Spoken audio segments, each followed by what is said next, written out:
convidar você, pode tomar seu assento, abrir a Bíblia em Hebreus capítulo 3. Hebreus capítulo 3. Nós estamos na série sobre os 10 mandamentos, onde nós estamos abordando cada mandamento dos 10 mandamentos nesses próximos domingos. Na semana passada foi sobre não usar o nome de Deus em vão. E hoje nós estamos indo para o quarto mandamento, que é lembra-te do sábado. Eita, já cantamos a raiz aqui, tudo corroborando, fala sobre catolicidade, né? Aquela coisa, agora será que a gente vai virar adventista? É um dilema, né? A vida da Imago Dei. Mas eu queria que você abrisse sua Bíblia comigo em Hebreus capítulo 12, ou capítulo 3. Nós vamos ler o capítulo 3, versículo 12 e 15, e nós vamos ler o capítulo 4, de 9 a 11. Então é só virar uma página, deixa a Bíblia aberta aí, por favor. Mas eu queria falar um pouco mais sobre essa realidade do sábado. O que significa sábado, ou Shabat, que a Bíblia fala?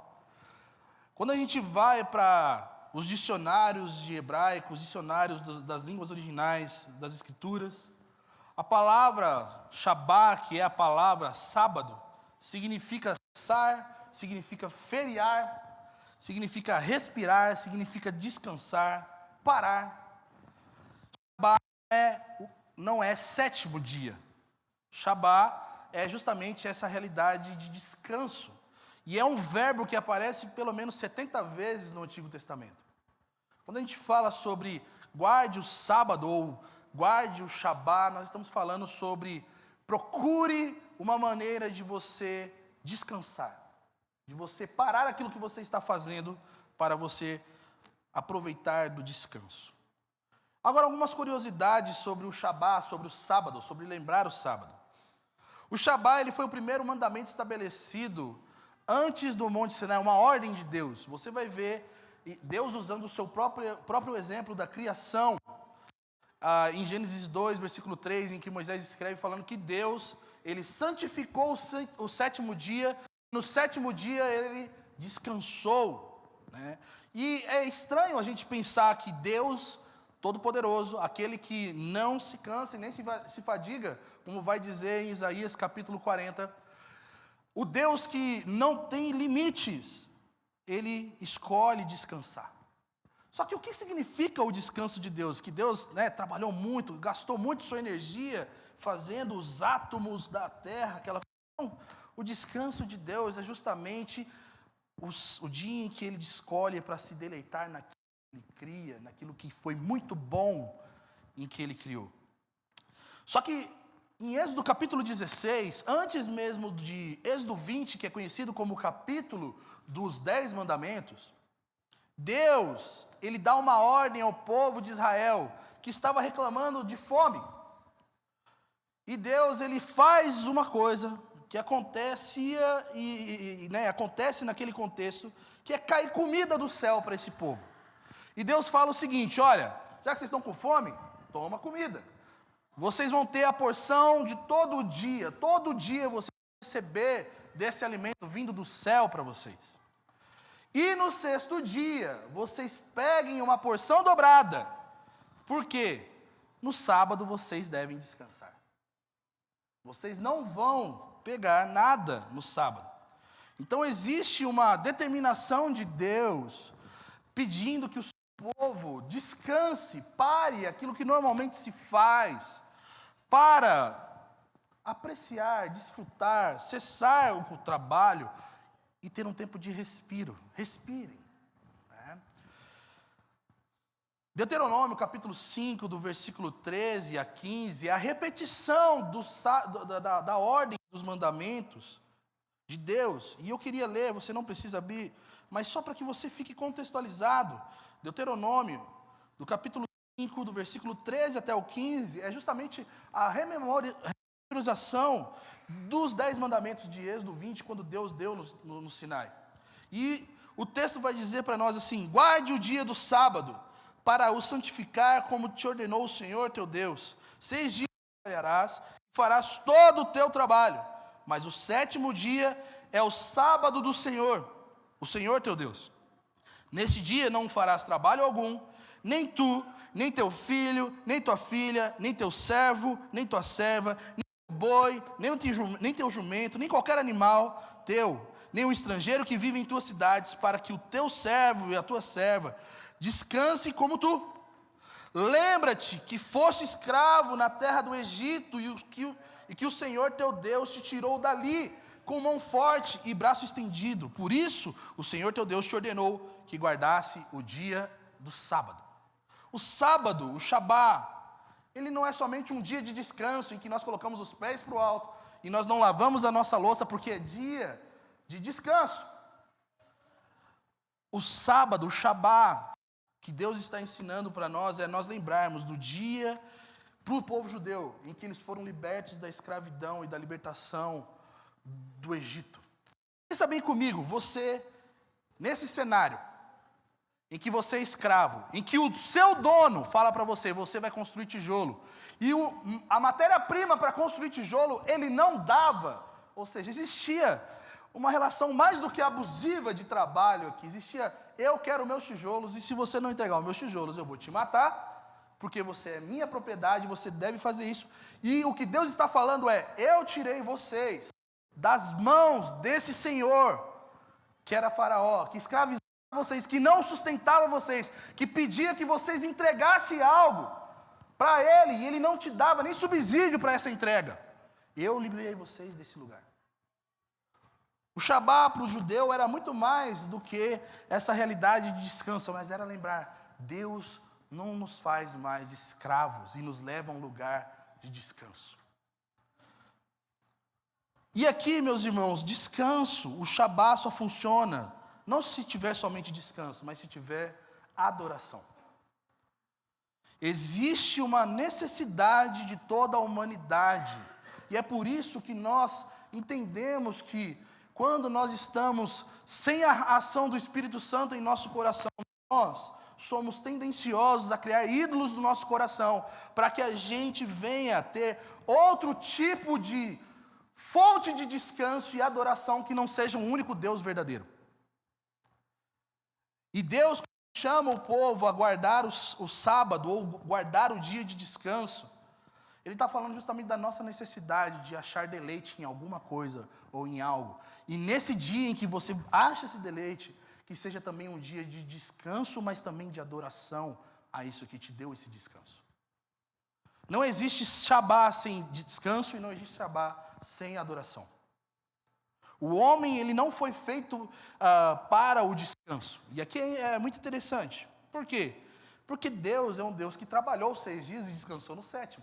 Logo, se nós fomos criados à imagem de Deus, e eu sei que isso implica em muitas outras coisas, nós também não fomos feitos para vadiagem, vamos colocar assim. Nós fomos feitos para a glória de Deus e fazer tudo aquilo que nós fazemos para a glória de Deus.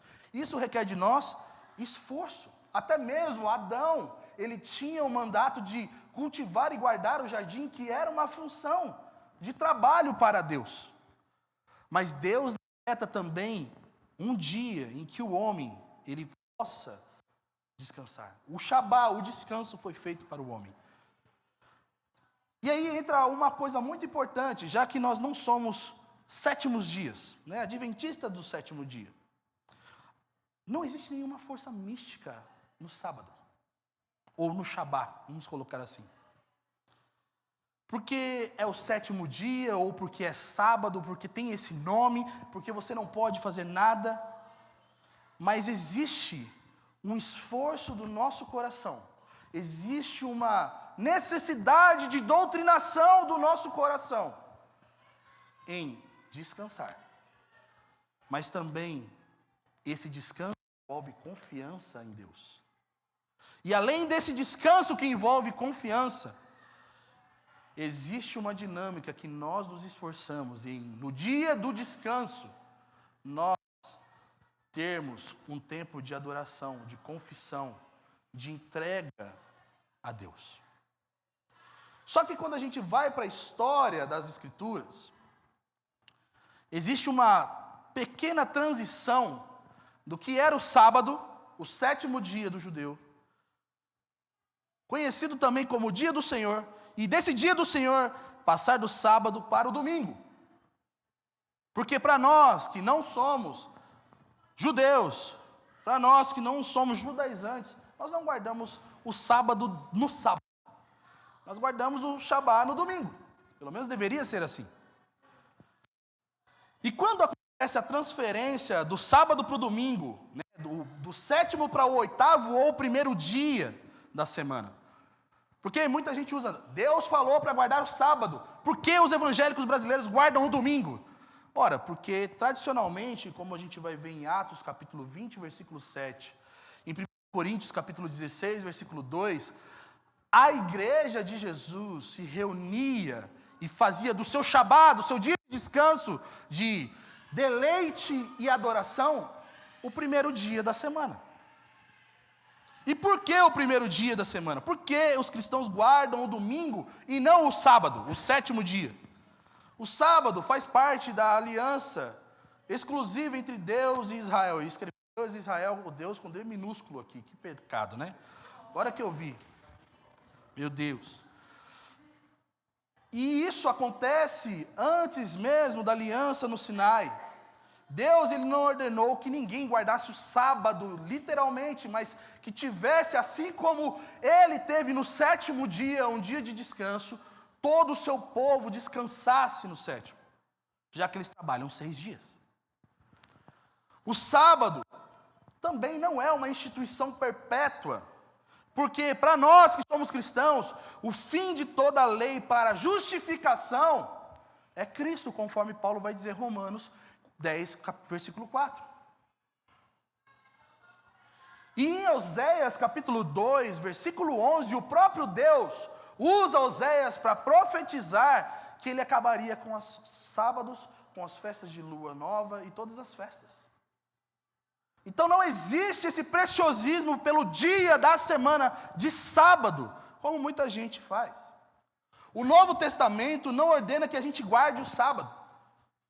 Paulo diz que nós não somos julgados, ou não deveríamos ser julgados, pelos dias de festas judaicas, pelos dias de lua nova, ou pelo dia, sábado, o dia da semana. Isso está escrito em Colossenses capítulo 2, versículo 16. O sábado é uma lembrança da libertação do Egito, mas o cristão tem uma outra lembrança superior à lembrança da libertação do Egito. E que lembrança é essa? É o dia em que Cristo, o nosso Senhor Jesus, ele ressuscita, triunfando sobre a morte, no primeiro dia da semana, e não no sétimo. E essa ressurreição é uma libertação muito maior do que a escravidão do Egito. Porque é a libertação da escravidão do pecado e da morte. Por isso que os cristãos olharam e viram que, para eles, faz sentido o verdadeiro descanso estar em Cristo e não em um dia da semana que é observado. Toda a aparição de Jesus, as bênçãos, a declaração da grande comissão, ocorreu no primeiro dia da semana e não no sábado. Logo, toda a realidade cristã está rodeada pelo primeiro dia, conhecido como hoje, domingo, o dia do Senhor. Existem evidências bíblicas e históricas, como eu citei os textos de Atos. Na história, Clemente de Alexandria vai dizer o seguinte: de acordo com o Evangelho, um cristão observa o dia do Senhor, glorificando desta maneira a ressurreição de Cristo. Quando eu e você estamos nos reunindo aqui como igreja, meus irmãos, nós estamos nos reunindo para esse dia, o dia em que Cristo ascendeu dos mortos e que nos deu esperança para uma nova criação. Agora, se você vai olhar para a história, e aqui está sendo bem didático, né? A confissão de Westminster, que é uma confissão reformada, muito importante para a reforma, vai dizer o seguinte: Deus designou de modo particular um dia em 7, um Shabá, um descanso, a fim de ser santificado para Ele, o qual desde o princípio do mundo até a ressurreição foi o último dia da semana, o 7º dia. E desde a ressurreição de Cristo foi mudado para o primeiro dia da semana, o qual nas Escrituras é chamado de dia do Senhor. E deve continuar assim até o fim do mundo, como o Shabá cristão. O dia em que nós, que fomos adotados pela realidade de Deus, em Cristo Jesus, temos para desfrutar da obra salvadora de Cristo em nosso favor. A confissão de Westminster está dizendo algo que é muito problemático para nós.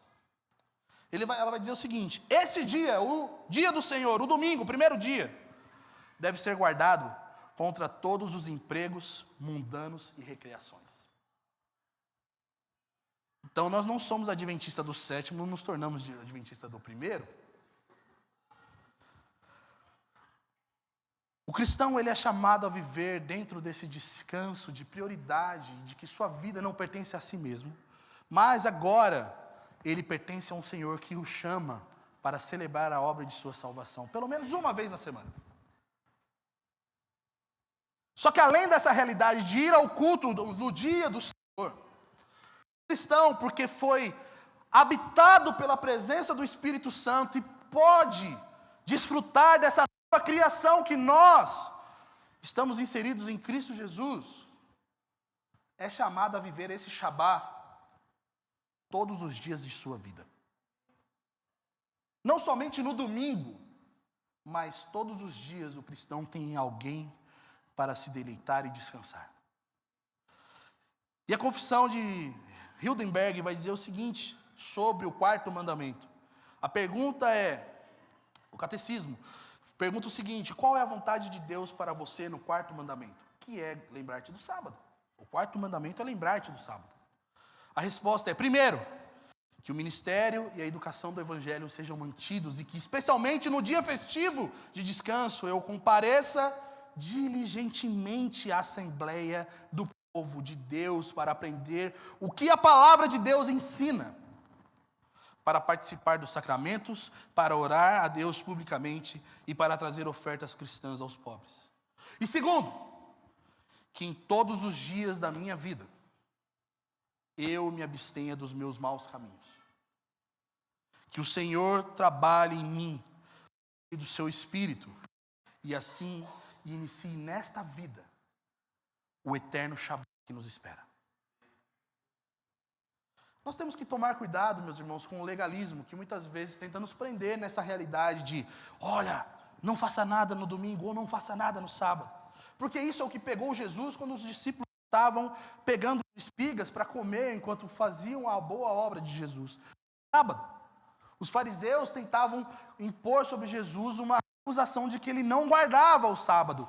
Isso acontece depois quando Jesus cura uma pessoa também no sábado e ele fala, olha, ele está fazendo coisas no sábado. A pergunta que deve circular em nosso coração sobre o dia do Senhor não é qual coisa podemos ou não fazer. Quando nós entramos diante de Deus, meus irmãos, Deus, eu posso trabalhar até meio-dia no domingo, ou posso trabalhar até tal hora, eu posso fazer tal coisa. Nós já somos acusados de não guardar o quarto mandamento. Sabe por quê? Porque nós estamos tentando compartilhar a agenda nossa com a agenda que Deus determinou sobre nós. O nosso coração já está distante demais de obedecer o dia de adoração e descanso que Deus pede para nós fazermos. O dia do Senhor, o primeiro dia da semana para nós cristãos, é um dia de culto e de solenidade. Em que se você que está aqui nessa sala, e eu sei que tem muita gente que está aqui nessa sala, que consegue passar às vezes 3, 4, 5, 10 cultos sem ir à igreja, alerta para você que Deus está te chamando nessa manhã a obedecer. E ter esse dia como um dia de compromisso, não seu, mas o compromisso que Deus tem contigo. Quando nós vamos lá em Êxodo capítulo 20, Deus estabelece a lei e fala, vocês devem ensinar isso aos seus filhos e às suas filhas. E às vezes a gente se encontra com pessoas que têm filhos, e aqui principalmente aos pais, e fala, meu filho não gosta de ir à igreja. O que eu devo fazer? A resposta para isso é uma resposta um pouco dura. Você gosta da igreja? Porque se você gosta da igreja, os seus filhos vão aprender a gostar da igreja. Porque essa é a dinâmica do povo de Deus. Nós amamos tanto ser parte desse povo. Nós amamos tanto os nossos irmãos, que a nossa próxima geração também amará os irmãos, amará o povo de Deus e amará ser parte desse povo de Deus, porque é obra de Deus. Domingo é o dia do Senhor que Ele nos deu para nós cuidarmos da nossa alma e não das coisas alheias da nossa vida. Para você adorar a Deus, para você crescer e respirar e ser nutrido pela verdade do Evangelho. E eu sei que nós somos fortemente tentados. E eu não estou falando de você talvez, olha pastor, eu vou tirar férias, vou ficar tanto tempo sem vir, ou não virei a este domingo. Mas quando existe uma competição entre o que você gosta de fazer no domingo e o que Deus deseja que você faça, e você negligencia o que Deus faz, porque você quer ser mais agradado do que Deus ser agradado, talvez você não adore o Deus verdadeiro. Irineu de Lyon, que foi um pai da igreja muito importante, ele vai dizer o seguinte: no dia do Senhor, todos nós cristãos guardamos o dia do repouso, meditando em sua lei e regozijando-se nas obras que Deus fez por nós. Hoje é dia de nós nos adequarmos à realidade do Evangelho, mas também celebrarmos porque Cristo morreu por nós e pelos nossos pecados. Porque se não for o Senhor nas nossas vidas, estaríamos perdidos. Mas graças a Deus que Cristo padeceu por nós e nos inseriu na sua realidade. E eu sei, e eu falo isso compartilhando de uma fraqueza muito grande. A minha cabeça hiperativa, doente, não consegue, talvez, parar de pensar em uma coisa só, para pensar em uma coisa só, se não for por uma pequena substância, chamada Ritalina, no meu caso. Outros são outras drogas mais pesadas. E esses dias eu estava conversando com o meu terapeuta, o psicólogo, ele chegou e falou: Ramon, você gosta de fazer as coisas sozinho? Sim, para você relaxar. Eu falei: rapaz, não consigo não. Tudo que eu faço eu tenho que levar a tal. Ele: cara, mas deve ser muito difícil a vida dela. Eu sei, é difícil. É muito difícil a vida dela. Né? Ela é uma abençoada, né, por aguentar a mim com essa debilidade. E ele falou: cara, você precisa se esforçar. E ele, a querer debuiar, né, falar: por que isso? Eu falei: cara, sabe por que eu tenho medo de ficar sozinho? É porque as vozes da minha cabeça, e parece uma confissão esquizofrênica, né, elas não param de falar comigo. E eu não tenho descanso para olhar simplesmente e falar: nossa, que lugar bonito.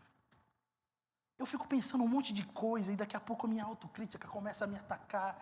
E eu prefiro estar com alguém, prefiro estar conversando, prefiro estar fazendo alguma coisa do que simplesmente na quietude e na disciplina espiritual da solitude. Pronto, confessei um pecado. Agora, quantos de nós talvez tenhamos a mesma dificuldade de descansar?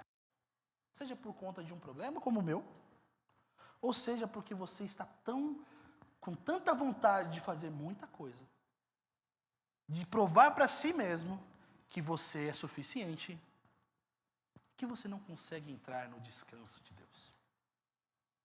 De que você prefere não estar no culto, porque eu preciso primeiro conquistar as coisas que eu preciso conquistar, conhecer os lugares que ainda não conheci, porque existe um Deus dentro de mim exigindo que eu faça isso.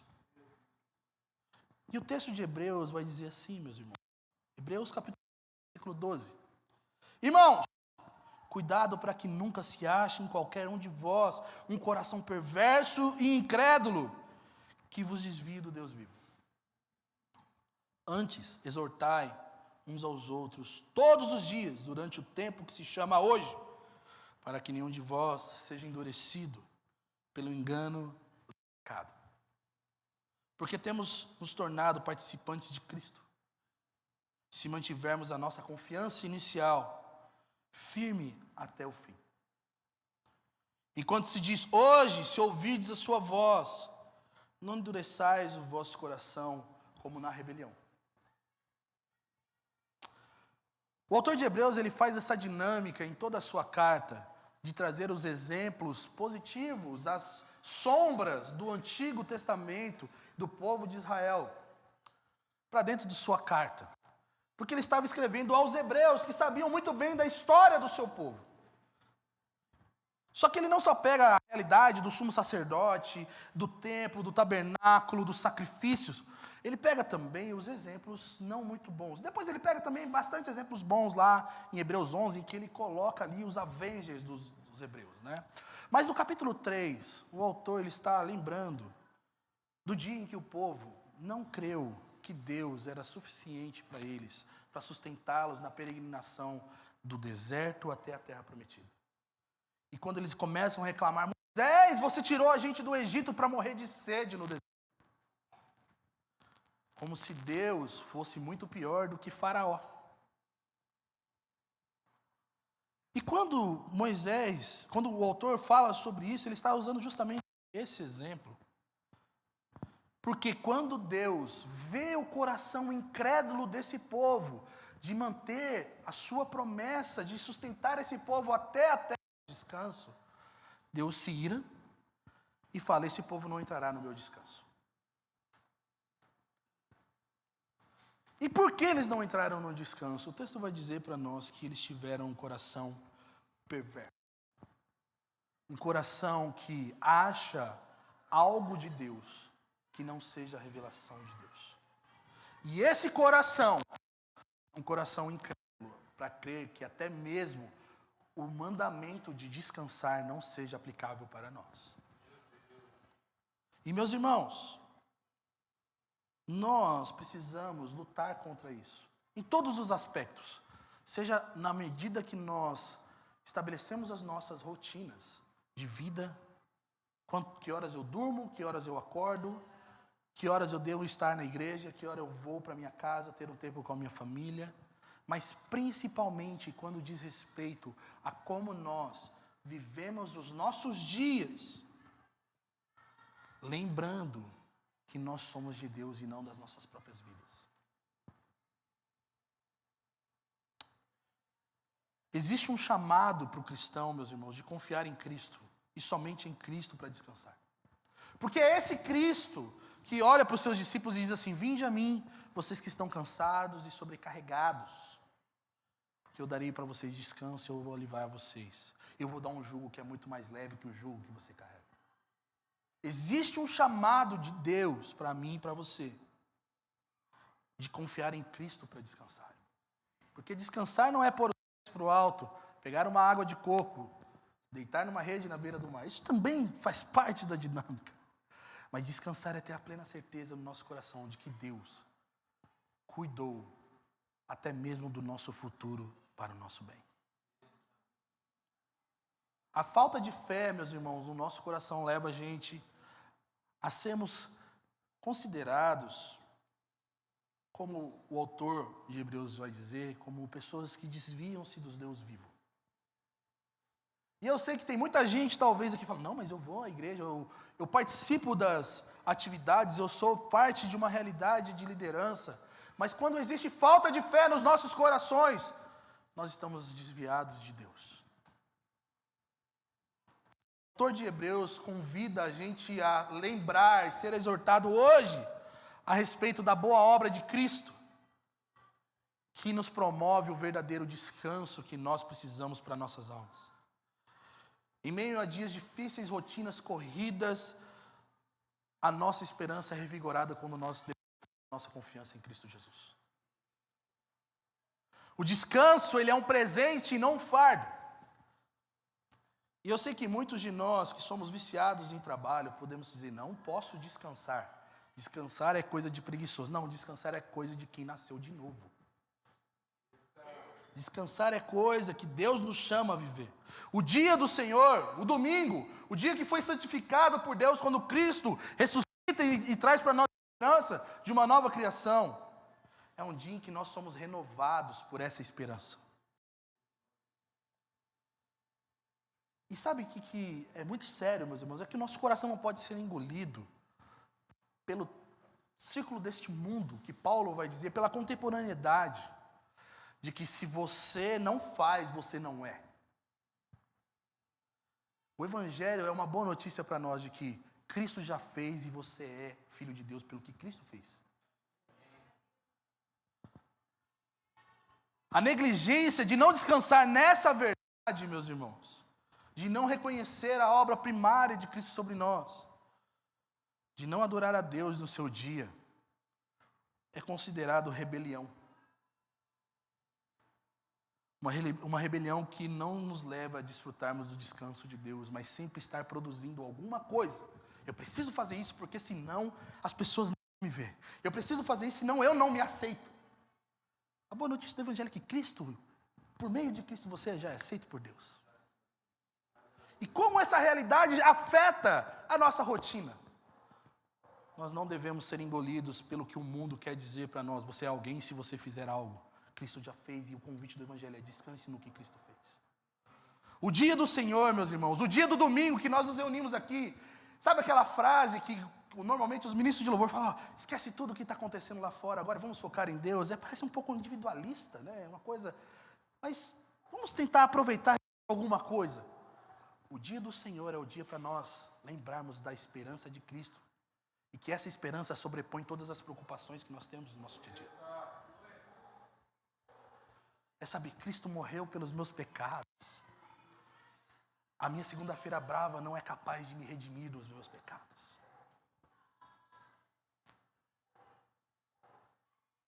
O autor de Hebreus vai dizer que nós somos participantes de Cristo se nós mantivermos firmes a nossa confiança inicial até o fim. Isso quer dizer que nós podemos usufruir dos fardos de Jesus, do jugo de Jesus, quando nós confiamos que Ele é o único descanso que nós temos para a nossa alma cansada. E quantas almas estão cansadas aqui hoje? Não só porque não dormem, mas porque existe uma cobrança batendo ali. Você precisa. E o Evangelho te diz nessa manhã: Cristo já fez o que precisava ser feito. O texto continua dizendo para nós, e você pode ler todo o capítulo 3 e o capítulo 4, mas no versículo 9 diz assim: portanto, ainda existe e resta a nós um repouso sabático para o povo de Deus. Existe ainda um descanso, que é muito mais do que a aplicação da nossa mente e coração à certeza do que Cristo fez por nós. Existe um descanso para nós. Pois assim como Deus descansou de suas obras, aquele que entrou no descanso de Deus também descansou das suas. Em vista disso, esforcemo-nos por entrar naquele descanso, para que ninguém caia no mesmo exemplo da desobediência. A incredulidade nos rouba do descanso de Deus. O exemplo que o autor de Hebreus está dando é justamente esse: quando nós não cremos que Deus é suficiente, nós estamos sendo roubados do descanso de Deus, o descanso que Ele promove. Mas mais do que isso, nós podemos estar apontando que nós não pertencemos ao descanso eterno. Nós não fomos salvos ainda por Cristo Jesus. Existe uma necessidade e um apelo do Evangelho para mim e para você nessa manhã, de nós cessarmos, ativarmos o verbo Shabá na nossa vida. Parar, respirar. Respirar naquilo que nós estamos tentando produzir para nós nos satisfazermos. E às vezes não são coisas ilícitas. A falta de prioridade que você dá a Deus, em detrimento do seu prazer, é incredulidade, é pecado. Não, mas eu preciso aproveitar a minha vida, eu sou tão jovem. Deus te fez para gastar a sua juventude, ou viver a sua juventude para a glória dEle. Ah, mas eu ainda não tenho todo o dinheiro que eu preciso. Enquanto você não tem, talvez você não tenha. E eu preciso deixar isso bem claro para você. Principalmente se você talvez investe em moedas duvidosas, em pirâmides, em coisas, em promessas vazias e fáceis de lucro. Eu preciso te lembrar que mais satisfeito você será em Deus do que quando você atingir o status que você se programou para atingir. Porque quando você chega lá, na onde você sempre imaginou chegar, a gente não para por ali. a gente fica pensando assim, pô, agora eu tenho R$ 1 milhão, eu preciso manter esse R$ 1 milhão. E eu começo a trabalhar para manter isso. Não, agora eu cheguei na posição que eu gostaria dentro da minha carreira e eu preciso fazer algo para me manter, porque senão o outro vem e me toma. Nós ficamos como um hamster correndo numa rodinha. E o que Deus está falando, para, Shabá. Você precisa de descanso e só eu posso dar para você. O dia do Senhor, esse dia que nós estamos vivendo aqui, meus irmãos, é um chamado para confiar plenamente no que Ele fez e pode fazer, não no que nós vamos conseguir fazer. As nossas inquietações, elas vão ser vencidas quando nós aprendemos a valorizar, a apreciar o descanso que Deus dá para os nossos corações. A enchermos o nosso coração de esperança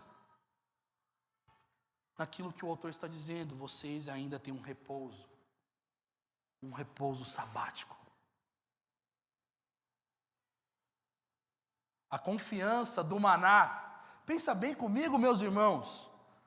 Nós fomos treinados, segundo a cultura deste mundo, a trabalharmos para ter. Deus chega e fala, vocês não trabalharão e vocês terão. Não porque vocês são irresponsáveis, mas porque eu sou o Deus que provê. Vocês não trabalharão no 7º dia, mas vocês terão comida para o 7º dia. Não, mas a comida estraga se a gente guarda. Mas no 7º eu vou prover.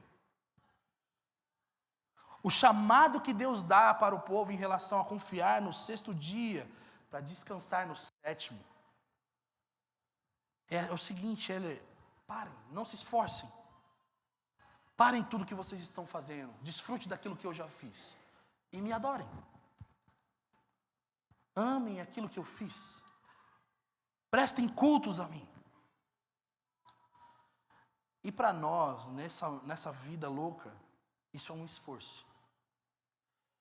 E aí entra um ponto muito interessante, porque o Shabá, o dia de descanso que Deus estabelece, não era um dia em que ninguém fazia nada.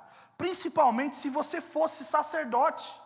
Você ia tacar fogo no altar, você ia matar bicho, você ia raspar bicho, você ia fazer um monte de coisa. E o que significa? Deus nos chama a uma adoração genuína, de confiança, de que as suas obras foram perfeitas sobre nós. E de que essa adoração requer de nós um esforço para parar tudo o que nós queremos fazer, para adorarmos a Deus.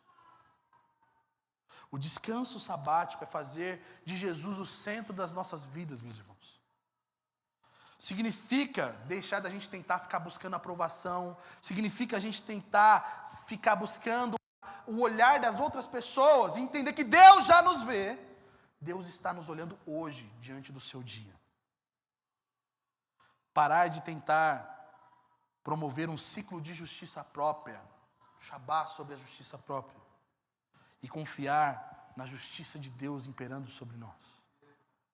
É parar de achar que quais pílulas eu tenho que tomar para viver mais 10 anos além do que normalmente eu vivo, e confiar que, se você está se cuidando, Deus está cuidando do seu cuidado e também do cuidado que Ele tem com você, para que você chegue onde tem que chegar, conforme Ele determinou. Ontem tivemos um diálogo bonito em casa. A gente até citou aqui nos novos membros ontem, quem estava aqui sabe. Na tentativa de falar, não posso tomar vacina, antivacina. Chega e fala, papai, e se eu vou lá tomar vacina e a médica me coloca veneno no meu corpo? Falei, uai, filho, pode acontecer. Mas e aí, o que a gente pode fazer? Falei, filho, se ela colocou veneno no seu corpo, o papai vai orar. Mas e se eu morrer? Morreu? E parece uma conversa tão impessoal da minha parte, né? E ele, nossa, papai, então eu não vou tomar vacina. Eu falei, não, você vai tomar vacina sim. Vai sim, ninguém virou jacaré aqui de 2021 para cá ainda. Eu falei, você vai tomar vacina enquanto eu for teu pai e você estiver debaixo do meu teto, você toma vacina. Depois, se você tem medo, aí é outra história. Mas papai, e esse risco? Eu falei, meu filho, olha para mim. Se a médica te colocar veneno no seu corpo e Deus não quiser que você morra, você vai viver mesmo que ela coloque 1 litrão de veneno no seu corpo. Porque Deus é quem sustenta as nossas vidas. Mas se Deus quiser te levar hoje ele te leva sem veneno nenhum. O chamado do cristão é confiar nesse Deus que sustenta a sua vida. Porque é esse Deus que nos dá força, é esse Deus que nos dá vitalidade, é esse Deus que libera a vida dele para nós. E quando nós confiamos nisso, meus irmãos, nós vamos provar de uma verdadeira liberdade que dinheiro nenhum, liberdade econômica nenhuma pode dar para nós. Que pessoa alguma pode prover para nós. A verdadeira liberdade só pode ser encontrada quando nós paramos, quando nós quando nós cessamos as nossas forças, os nossos labores e começamos a descansar no que Cristo fez por nós. O nosso Deus já nos deu descanso em Cristo para que nós desfrutemos da verdadeira liberdade que nós tanto buscamos e precisamos em outras coisas. E o que você está ouvindo nessa manhã é justamente um confronto para o meu e para o seu coração. Não busque descanso naquilo que você busca de satisfação, mas busque descanso em Deus. E a boa notícia Ele já nos deu em Cristo Jesus. O nosso Deus já nos deu descanso, meus irmãos. A corrida em ser e fazer aquilo que não fomos chamados para fazer, ela precisa ser parada agora. O chamado de Deus ao descanso para nós essa manhã é um chamado para negar a si mesmo as suas próprias vontades que nos escravizam. A nossa autossuficiência e deixar Deus agir em meio a todas as coisas que existem em nosso redor, inclusive no caos. Ninguém depende de nós. Eu preciso dizer isso. Quando eu estava escrevendo e estudando, eu falei, cara, eu sei que existe alguém que precisa ouvir isso nessa manhã. O seu filho, o seu esposo, a sua esposa não depende de você. O seu trabalho, ninguém depende de você. Mas todos nós dependemos de Deus para descansarmos. Vai ter coisas que nós, como pais, nós não vamos responder às inquietações dos nossos filhos. Mesmo que você vá em todas as reuniões, em todas as apresentações, mesmo que você dê tudo o que ele queira. Existe uma inquietação que só o descanso de Deus pode dar ao seu filho. Quanto mais rápido você ensinar isso a ele, mais feliz você vai ser e mais feliz ele será porque ele vai encontrar esse descanso em Cristo Jesus. Isso se aplica a todas as coisas da nossa vida, meus irmãos. E eu quero lembrar vocês de 3 coisas dessa manhã. Descansar é um ato de desfrutar da vida que Cristo deu a nós e que está promovendo em nós por meio do seu Espírito. Fazendo com que nós venhamos abraçar o fardo leve de Jesus e segui-lo. Praticar o descanso para os nossos corações envolve uma força ativa de parar tudo que precisa ser parado para nós contemplarmos a sua obra e adorarmos por tudo que Ele fez por nós. Ah, mas a vida está corrida. Para. Ah, mas eu só tenho domingo para fazer alguma coisa. Você não tem domingo, o domingo é de Deus.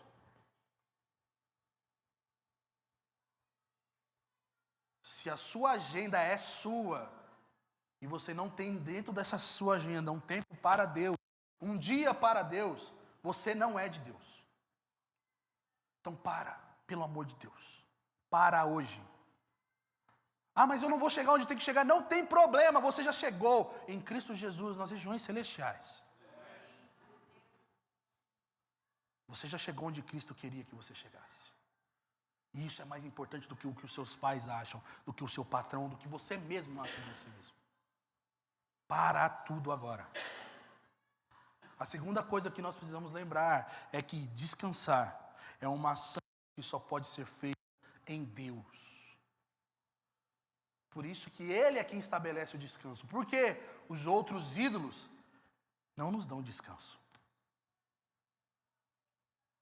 Os ídolos do nosso coração sempre vão exigir mais. Eles não vão te subsidiar como o Faraó não subsidiou o povo de Israel no Egito. Mas o nosso Deus, Ele provê a porção do dia seguinte.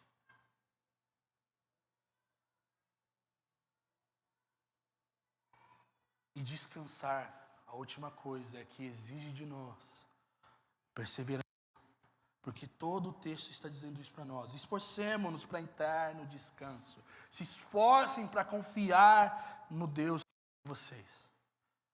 Existe uma perseverança e existe um grau de confiança que só quem nasceu de novo pode ter.